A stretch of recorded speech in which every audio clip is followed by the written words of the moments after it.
कृतयुग त्रेता द्वापरे पूजा मख अरु जोग, जो गति होय सुकल हरि नाम ते पावहि लोग। तो काकभूषुंडी जो है गरुड़ जिसे कह रहे हैं, श्री तुलसीदास जी लिखते हैं कि सतयुग, त्रेता और द्वापर युग में जो है मनुष्य की जो गति है वह पूजा करने से, यज्ञ करने से, योग इत्यादि करने से जो है मनुष्य को जो है उत्तम गति को प्राप्त होता था, वो जो है उसका परलोक सुधाया करता था।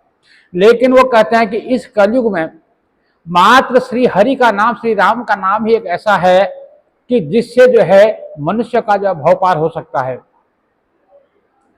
कृत युग सब जोगी विज्ञानी, करे हरि ध्यान तरहि भव प्राणी। त्रेता विविध जग नर करहे, प्रभु समर्पे कर्म भव तरहि। जय हो।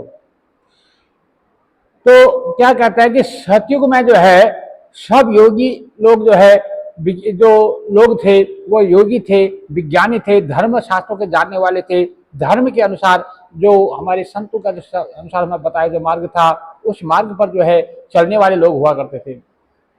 लेकिन और वो जो है हरि का ध्यान करके सब प्राणी जो है भव सागर से पार कर जाया करते थे। तो त्रेता युग में जो है मनुष्य अनेक प्रकार के यज्ञ करते थे और यज्ञ इत्यादि कर करके जो है जो वो यज्ञों का जो कर्म फल है उसको प्रभु को समर्पण करके वो जो है भवसागर से तर जाते थे। और जो द्वापर में जो है द्वापर करी रघुपति पद पूजा, नर भव तरहि उपाय न दूजा। कल युग केवल हरि गुण गाहा, गावत नर पा वही भव था। कहते हैं कि द्वापर युग में जो है श्री रघुनाथ जी के चरणों की पूजा करके मनुष्य जो है संसार सागर से तर जाया करते थे और दूसरा कोई उपाय नहीं है।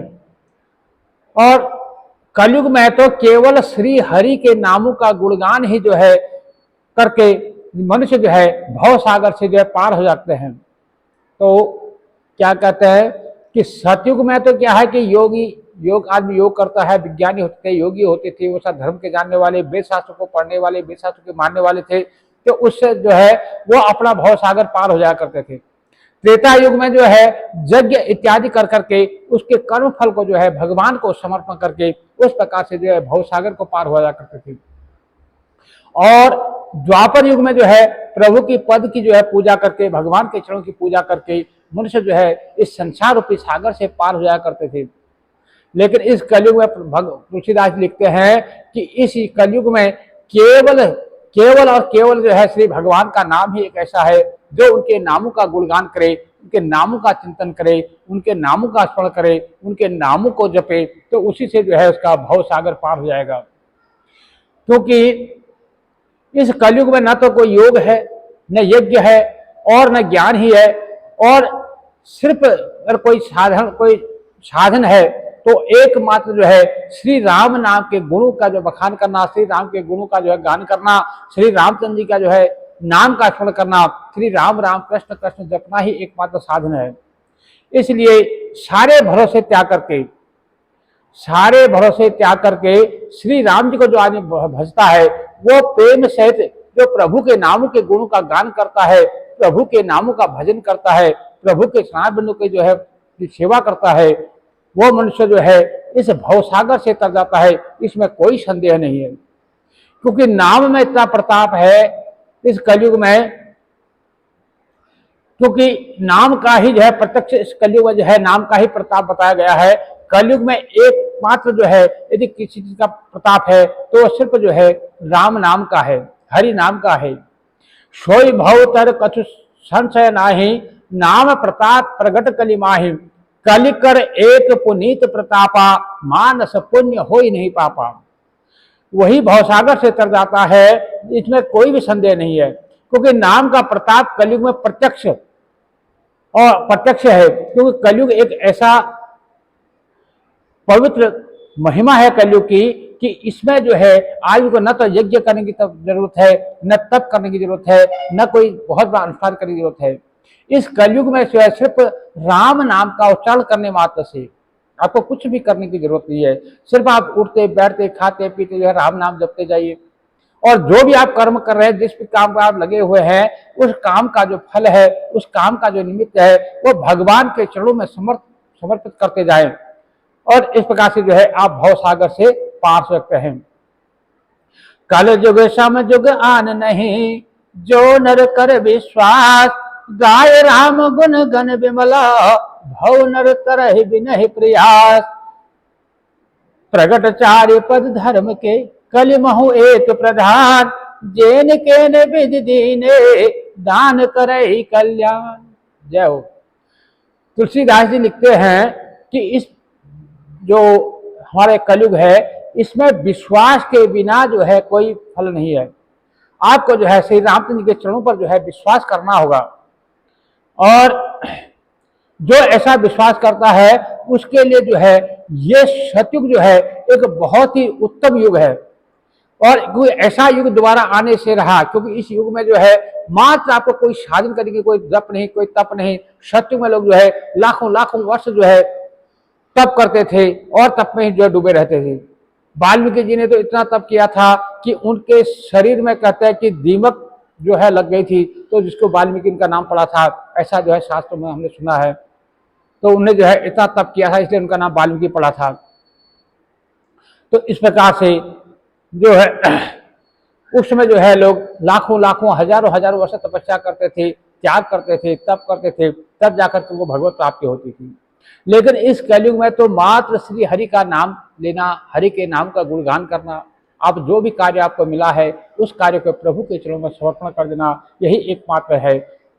सिर्फ आपको करना है तो प्रभु के चरणों पर जो है श्रद्धा करनी है, प्रभु के चरणों में जो है विश्वास करना है। इसी एकमात्र से जो है जो इस प्रभु श्री राम जी के निर्मल गुण को जो गा गा करके मनुष्य से है इस संसार रूपी सागर से पार हो जाता है। कहते हैं कि इस जो है हमारे धर्म के 4 चरण माने गए हैं, सत्य, दया, तप और दान। इन 4 चरण जो है बहुत प्रसिद्ध है। लेकिन इस कलयुग में जो है 3 चरण जो है सत्य, तप और दया, ये 3 जो है लोप हो जाएगी। तो इस कलयुग में जो है गोस्वामी जी लिखते हैं सिर्फ एक बात जो है दान ही रह जाएगा। दान जो है एन केन प्रकार, जिस प्रकार से भी आप दान करेंगे, दान हर प्रकार से आपका कल्याण ही करेगा। तो इसलिए इस कलयुग में जो है 2 साधन बताए गए हैं। एक तो प्रभु, ये जो हमारा मानव देह है, ये 10-5 वर्ष का थोड़ा सा जीवन हमें मिला हुआ है, पता नहीं कब इस श्वास से निकल जानी है, इसका कोई नहीं पता। तो गोस्वामी जी कहते हैं कि इस शरीर में जो है हमारे नाना प्रकार से रोग हैं, नाना प्रकार से पीड़ाएं हैं, नाना प्रकार के कष्ट हैं, और पता नहीं, हमें ये भी नहीं पता कि कब हमारी श्वास निकलने वाली है। और फिर भी मनुष्य जो है ऐसा घमंड करता है कि जैसे वो कल्पांत तक उसको यही रहने वाला है, वो यहाँ जाने वाला है। इतनी माया इकट्ठी करने में लगा हुआ है, इतना धन, इतना बैंक बैलेंस, इतने मतलब घर मकान गाड़ी इत्यादि इतना इकट्ठा करता है कि जैसे कि लगता है कि वो इस संसार से कभी जाएगा ही नहीं। लेकिन उसको यही नहीं पता कि एक पल का भी नहीं पता कि कौन सी श्वास उसकी आखिरी श्वास है। इसलिए गोस्वामी जी लिखते हैं कि अपना जो है इस न्याय से कमाया हुआ धन को त्याग करके सिर्फ प्रभु का नाम भजन करो, प्रभु का नाम सुमिरन करो। इस धन को बटोरने में मत लगो, क्योंकि ये साथ जाने वाला नहीं है। साथ जाने वाला है तो सिर्फ एक प्रभु का नाम है। जिस प्रकार से हम जैसे कहीं विदेशों में जाते हैं, कहीं दूसरे देशों में जाते हैं, तो वहां जाने के लिए हमें वहां की करेंसी, यहाँ की वहां के नोटों की जरूरत है, वहां के पैसों की, वहां के सिक्कों की जरूरत पड़ती है। उसी प्रकार से जब हम इस माया रूपी संसार को छोड़ कर जाएंगे, जो संसार छोड़ कर जाएंगे, तो हमें जो है उस लोक में जाने के लिए वहां की जो करेंसी है, यानी कि वहां का जो नोट है, वो हमें चाहिए। तो वहां की करेंसी क्या है? दान, दया, तप और प्रभु का नाम सुमिरन। आपने जितना यहाँ पर दान किया होगा, जो दान आपने किया होगा, वो जो है तिगुना और चौगुना जाकर के वो वहां आपको प्राप्त हो जाएगा। जो आपने यहाँ पर दया दिखाई है, उस दया का फल आपको वहां पे जाकर प्राप्त होगा। यदि आपने यहाँ पर प्रभु का नाम सुमिरन किया है, प्रभु का नाम जप किया है, प्रभु के चरणों का जो है गुणगान किया है, तो निश्चित ही आप जो है फिर दोबारा इस संसार रूपी सागर में इस भवसागर में नहीं आएंगे। आप जो है 84 लाख के मर्दन के फेरे से छूट करके प्रभु के चरणों में समा जाएंगे। इसलिए मनुष्य को चाहिए, जिस प्रकार से हम अभी विदेश हमें जाने का अवसर मिलता है तो वहां जाने की हम पहले से तैयारी कर लेते हैं। वहाँ का मतलब क्या, वहाँ का चलन क्या है, वहाँ का क्या पैसा चलेगा, क्या करेगा, वहाँ का जो रहन सहन, उसके हिसाब से हम पूरी व्यवस्था कर लेते हैं। लेकिन जब हम इस संसार रूपी जो संसार से हम जाने वाले हैं उसके लिए हम कोई तैयारी नहीं करते। यदि हम ऊपर जाएंगे, यहाँ से जब हम जाएंगे तब हम वहाँ आगे हमारे लिए क्या वहाँ हमने रखा हुआ है, उसके लिए हमने क्या बैंक बैलेंस किया हुआ है, ऐसा हमने कुछ नहीं सोचते। हम सिर्फ जो है यही इकट्ठा करने में लगे रहते हैं, जो कि हमारा यहाँ से साथ में कुछ भी जाने वाला नहीं है। तो इसलिए तुलसीदास जी लिखते हैं कि जितना भी हो सके प्रभु का नाम सुमिरन करो, और ये इन प्रकार जो है किसी ने प्रकार से दान करोगे तो दान जो है हर प्रकार से कल्याण के करने वाला है। इसलिए भक्तों मेरा सभी से निवेदन है कि जितना भी बन पड़े प्रभु के नामों का गुणगान करो, प्रभु के नाम का जो है नाम का बखान करो। यदि आपके पास समय है तो मैं तो यही कहूँगा कि दिन पर जो है रोज कम से कम 2-4 दोहे जो है इसके रामायण रामचरितमानस का जो है पाठ जरूर किया करो। रामचरितमानस का पाठ करेंगे या श्रीमद् गीता का जो है पाठ करेंगे तो जो है कुछ ना कुछ हमारा जो ये जीवन रूपी जो हमारा पाप रूपी जो घड़ा है, शरीर रूपी जो घड़ा है, इसमें जो है हमें कुछ ना कुछ सद्बुद्धि आएगी जो हमें जो है इस भवसागर से पार करने में जो है हमें मदद करेगा। इसलिए ये एकमात्र एक ऐसी सीढ़ी, हमारे धर्मशास्त्र ऐसी सीढ़ी है जो हमें इस भवसागर से पार कर सकते हैं। भक्तजनों, यदि अभी तक आपने हमारे इस चैनल को सब्सक्राइब नहीं किया तो सब्सक्राइब कर लीजिएगा। वीडियो अच्छी लगे तो इसको लाइक कीजिए, ज्यादा से ज्यादा लोगों तक शेयर कीजिएगा। जय जय श्री सीताराम।